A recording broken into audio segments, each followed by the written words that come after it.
ஓம் நமோ ஸ்ரீவேங்கடேசாய. 1000 அத்தி வரதற்கு சமமான ஒரு கோவில், திருப்பதிக்கு சமமான ஒரு கோவில் ரெண்டும் எங்க இருக்குன்னு உங்களுக்கு தெரியுமா? ஸ்ரீ வேதநாராயண சுவாமி கோவில், நாகலாபுரம். இந்த கோயில் ஆந்திர பிரதேசத்தில் உள்ள சித்தூர் மாவட்டத்தில் உள்ள நாகலாபுரத்தில் அமைந்துள்ளது.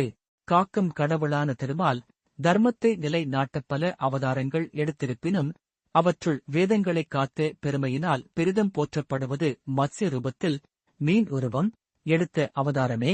தசாவதாரங்களில் இதுவே முதன்மையானது. அது மட்டும் அல்லாமல் மிகவும் சிறப்பான அமைப்பான இறைவன் தனது கையில் சுதர்சன சக்கரத்தை செலுத்துவதற்கு தயாராக உள்ள நிலையில் இத்தலத்தில் அருள் பாலிக்கின்றார். இந்த மத்ஸ்ய அவதார நோக்கமே அசுரர்களால் திருடப்பட்ட வேதங்களை காப்பாற்ற மகாவிஷ்ணு எடுத்த அவதாரமாகும். நாகலாபுரம் வேதநாராயண சுவாமி கோயில் பழமையான வைணவ ஆலயமாகும். இது மத்ஸ்ய அவதாரமான வேதநாராயணரை வழிபட அர்ப்பணிக்கப்பட்டுள்ளது. இந்த கோயில் மகாவிஷ்ணுவின் தசாவதாரங்களில் முதல் அவதாரமான மத்ஸ்ய அவதாரத்தை சித்தரிக்கும் சில கோயில்களில் ஒன்றாகும். மிகப்பெரிய பரப்பளவில் அமைந்துள்ள இந்த கோயில் பிரமாண்டமான கோபுரங்களையும் பிரமாண்டமான பிரகாரங்களையும் கொண்டுள்ளது. பிரகாரங்களுடன் அழகான தோட்டங்களுடன் இந்த கோயில் திருமலை திருப்பதி தேவஸ்தானத்தால் அற்புதமாக பராமரிக்கப்படுகிறது. நாகலாபுரம் ஸ்ரீ வேதநாராயண சுவாமி கோவில் வரலாறு. புராணத்தின்படி சோமுகாசுரன் என்ற அசுர மன்னன் ஒரு காலத்தில் 4 வேதங்களையும் திருடி கடலுக்கு அடியில் தனது காவலில் வைத்திருந்தான். படைப்பாளரான பிரம்மா வேதங்களின் இருப்பு இல்லாமல் முழு உலகமும் செயல்பட முடியாது என்று கவலைப்பட்டார். வேதங்களையும் பிரபஞ்சத்தையும் காப்பாற்ற விஷ்ணுவிடம் சென்று மன்றாடினார். விஷ்ணு மீன் வடிவில் சமஸ்கிருதத்தில் மத்ஸ்ய அவதாரம் எடுத்து கடலுக்குள் ஆழமாகச் சென்று சோமுகாசுரனுடன் போரிட்டார். சோமுகாசுரனை போரில் விஷ்ணு தோற்கடித்தார். அவர் 4 வேதங்களையும் மீட்டு பிரம்மவிடம் பாதுகாப்பாக ஒப்படைத்தார். கடவுள் இங்கு வேதங்களைக் காப்பாற்றியதால் அவர் ஸ்ரீவேத நாராயண பெருமாள் என்று அழைக்கப்படுகிறார். மகாவிஷ்ணு நீண்ட காலம் நீருக்கடியில் இருந்ததால் உறைந்த நிலையில் இருந்ததாக கூறப்படுகிறது. இந்த கோயிலில் உள்ள ஸ்ரீ வேதநாராயணரின் பாதி மீனும் பாதி மனிதனும் ஆன சிலை இந்த மத்ஸ்யாவதாரத்தையே குறிப்பதாக கூறப்படுகிறது. இந்த கோவிலின் சில முக்கிய அம்சங்கள். இந்த கோயில் மேற்கு நோக்கி அமைந்துள்ளது. அதன் நுழைவாயில் வளைவில் பெருமாளின் 10 அவதார சிற்பங்களும் உள்ளன. இந்த கோயிலில் தெற்கு, வடக்கு மற்றும் மேற்கில் 3 ராஜகோபுரங்கள் உள்ளன. ராஜகோபுரத்திற்கு பிறகு பலிபீடம், துவஜஸ்தம்பம் ஆகியவை உள்ளன. வெளிப்பிரகாரத்தில் வீர ஆஞ்சநேயர், லட்சுமி நரசிம்மர், கோதண்ட ராமர், வேதவல்லி தாயார் சன்னதியில் அர்த்த மண்டபம், மகா மண்டபம் மற்றும் முக மண்டபம் உள்ளன. உள்பிரகாரத்தில் விஸ்வக்சேனர், லட்சுமி வராக சுவாமி, வேணுகோபால சுவாமி, லட்சுமி நாராயண சுவாமி, ஹயக்ரீவர் சன்னதியில் உள்ளனர். கருவறையில் ஸ்ரீ வேதநாராயண சுவாமி ஸ்ரீதேவி மற்றும் பூதேவியுடன் இருக்கிறார். கருவறையின் நுழைவாயிலில் ஸ்ரீ நாகராஜா கணேஷும் விஷ்ணு துர்க்கையும் நின்ற கோலத்தில் உள்ளனர். கோஷ்டத்தில் விஷ்ணு துர்க்கை, பிரம்மா, லக்ஷ்மி பூ வராக சுவாமி, வீர தட்சிணாமூர்த்தி மற்றும் கணபதி. சிவன் கோயிலைப் போன்றது. ஸ்ரீ வேதநாராயண சுவாமி கோவில் உபகோவில்கள். இந்த கோயிலில் வேதவதி தாயார் பிரதான கருவறையை நோக்கியிருக்கும் மற்றும் பெரிய பல தூண் மண்டபம் உள்ளது.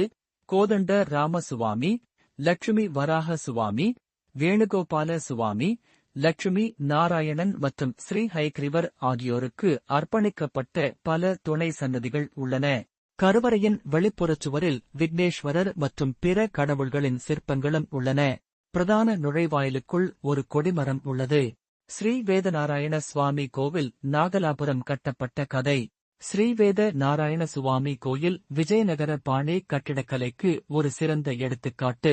விஜயநகர பேரரசர் கிருஷ்ணதேவராயர் தனது ஆட்சியின் கடைசி ஆண்டுகளில் தனது தாயார் நாகமாம்பாவின் உத்தரவின் பேரில் இந்த கோயிலை கட்டியதாக கூறப்படுகிறது. அப்போது இந்த இடம் நாகமாம்பாபுரம் என்று அழைக்கப்பட்டதாக கூறப்படுகிறது. விஜயநகர பேரரசர் கிருஷ்ணதேவராயரின் ஆட்சிக்காலம் முடியும் தருவாயில் பணிகள் தொடங்கப்பட்டதால் பேரரசரால் கோவிலை முழுவதுமாக கட்டி முடிக்க முடியவில்லை என்றும் கூறப்படுகிறது. இது சோழர்கள் அல்லது பல்லவர்களால் கட்டப்பட்ட ஒரு பழங்கால கல்கோயில். கருவறையைச் சுற்றியுள்ள பிரகாரத்தில் சுற்றும் ஊர்வலப்பாதை உள்ள பெரிய தூண்களில் அழகான சிற்பங்களைக் காணலாம். இங்குள்ள மகாவிஷ்ணுவின் சிலை ஸ்ரீதேவி மற்றும் பூதேவியால் சூழப்பட்டுள்ளது. மேலும் அதன் காலடியில் மத்ஸ்ய அல்லது மீனின் வடிவம் காணப்படுகிறது. சிலை சுதர்சன சக்கரத்தை வைத்திருக்கிறது. வரலாறு மற்றும் முக்கியத்துவம். இந்த கோயில் மகாவிஷ்ணுவின் மச்ச அவதாரத்தை மீன் வடிவம் குறிக்கிறது. தசாவதாரங்களில் முதல் அவதாரமான மச்ச அவதாரம் இந்த கோயிலில் பிரதிபலிக்கிறது. இந்த கோயில் இந்தியாவில் உள்ள ஒரு சில கோயில்களில் ஒன்றாகும். இங்கு மச்ச அவதாரத்தை கருவறையில் காணலாம். இந்த ஆலயம் பல 100 ஆண்டுகளுக்கு முன்பு மிகப்பெரிய கோட்டைக்கு மத்தியில் கட்டப்பட்டு இருந்ததாக ஆய்வாளர்கள் கண்டுபிடித்து உள்ளனர். அந்த கோட்டையின் சில பகுதிகள் இப்போதும் நாகலாபுரம் ஊரில் ஆங்காங்கே காணப்படுகின்றன. பெருமாள் கோவிலில் சுற்று பிரகாரத்தில் சிவன் சந்நிதியை பார்ப்பது என்பது மிக மிக அபூர்வம். இங்கே சுற்று பிரகாரத்தில் வீணா தட்சிணாமூர்த்தியை பார்க்கலாம். இந்த பெருமாளை வழிபடுவதன் மூலம் பித்ரு தோஷம், சர்ப்ப தோஷம் முதலான பல தோஷங்கள் நீங்கும். இந்த கோவில் அனைத்து ராசியினரும் வழிபட வேண்டிய கோவில். குறிப்பாக மீன ராசியினர் அவசியம் வழிபட வேண்டும். ஆகம விதிகளின் அடிப்படையில் கட்டப்பட்ட இந்த ஆலயத்தில் நவக்கிரகங்களுக்கு உரிய அனைத்து அம்சங்களும் உள்ளன. இதனால் நவக்கிரகங்களில் எந்த கிரகத்தில் தோஷம் இருந்தாலும் இந்த தலத்தில் வழிபாடு செய்தால் பலன் கிடைக்கும் என்பது ஐதீகம் ஆகும். 12 ராசிக்காரர்களில் மீனம் ராசிக்காரர்களுக்கு இந்த தலம் மிக உகந்த தலமாக கருதப்படுகிறது. நாகலாபுரம் ஸ்ரீ வேதநாராயண சுவாமி கோவிலில் சூரிய பூஜை.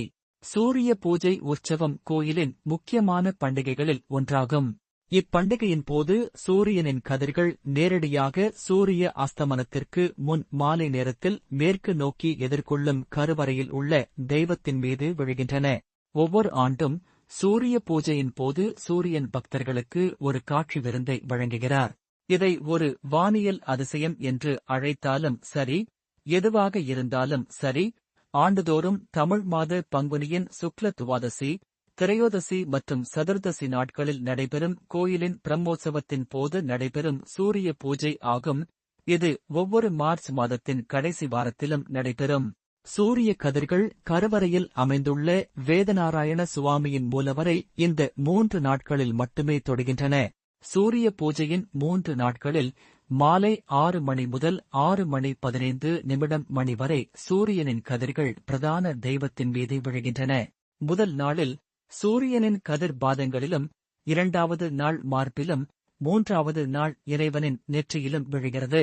மறையும் சூரியனின் கதிர்கள் பிரதான கோபுரத்தில் நுழைந்து மெதுவாக வளாகத்தின் வழியாக ஊடுருவி நுழைவாயிலிருந்து 600 அடி தொலைவில் வைக்கப்பட்டுள்ள பிரதான தெய்வத்தை தொடுகின்றன. இந்த அதிசயம் இந்த 3 நாட்களைத் தவிர ஆண்டு முழுவதும் மீண்டும் ஒருபோதும் நடக்காது. மேலும் இது நம் முன்னோர்களின் கட்டிடக்கலை அல்லது வானியல் புத்திசாலித்தனமா என்பது இன்னும் புரியவில்லை. ஏனெனில் இது பல காலமாக நடந்து வருகிறது. இந்த நிகழ்வு சூரிய கடவுள், சூரிய இறைவனுக்கு செய்யும் சேவையை குறிக்கிறது. ஏனெனில் இறைவன் சோமுகாசுரனுக்கு எதிரான போரின் போது நீண்ட காலம் நீருக்கடியில் இருந்ததால் உறைந்த நிலையில் இருந்ததாக கூறப்படுகிறது. பல ஆண்டுகளாக தண்ணீருக்கு அடியில் இருந்ததால் அவரது குளிர்ந்த உடலை சூடேற்ற சூரிய கடவுள் இந்த சேவையை இறைவனுக்கு செய்கிறார் என்று கூறப்படுகிறது. இந்த அரிய நிகழ்வைக் காண ஏராளமான மக்கள் இந்த கோயிலுக்கு வருகிறார்கள். சென்னை மற்றும் திருப்பதியிலிருந்து நாகலாபுரத்தை சாலை வழியாக எளிதாக அடையலாம். நாகலாபுரம் வேதநாராயண சுவாமி ஆலயத்துக்கு செல்பவர்களை வரவேற்கும் வகையில் சென்னை திருப்பதி சாலையில் இருந்து பிரியும் பகுதியில் மிக பிரம்மாண்டமான வரவேற்பு வளைவு கட்டியுள்ளனர். அந்த வழியாக சென்றால் மிக எளிதாக ஆலயத்துக்குள் செல்லலாம். திருப்பதியிலிருந்து 70 கிமீ தொலைவில் கோயில் உள்ளது. ஆப்செட் நாகலாபுரத்திற்கு நேரடி பேருந்துகளை இயக்குகிறது. சென்னையில் இருந்து 80 கிமீ தொலைவிலும், சுருட்டப்பள்ளியில் இருந்து 15 கிமீ தொலைவிலும் இந்த ஆலயம் அமைந்துள்ளது. சென்னையில் இருந்து செல்பவர்கள் இந்த ஆலயத்தை தரிசித்துவிட்டு திரும்பும் போது சுருட்டப்பள்ளி, பெரியபாளையம், சிறுவாபுரி, ஆண்டார்குப்பம் ஆகிய ஆலயங்களையும் தரிசித்துவிட்டு வரலாம். முக்கியமான தகவல்: அக்டோபர் 2, 2025 அன்று நாங்கள் இக்கோவிலுக்கு சென்றபோது புதுப்பிக்கும் பணி நடைபெற்று வருகின்றன காரணத்தினால் கோவில் கருவறையில் உள்ள சுவாமியை தரிசனம் செய்ய இயலவில்லை. மேலும் இப்புதுப்பிக்கும் பணியானது முடிவடைய சுமார் 6 மாதங்கள் ஆகும் என்று கோவில் பணியாளர் கூறினார். எனவே இக்கோயில் செல்லும் பக்தர்கள் இத்தகவலை கவனத்தில் கொள்ளவும். நன்றி, வணக்கம்.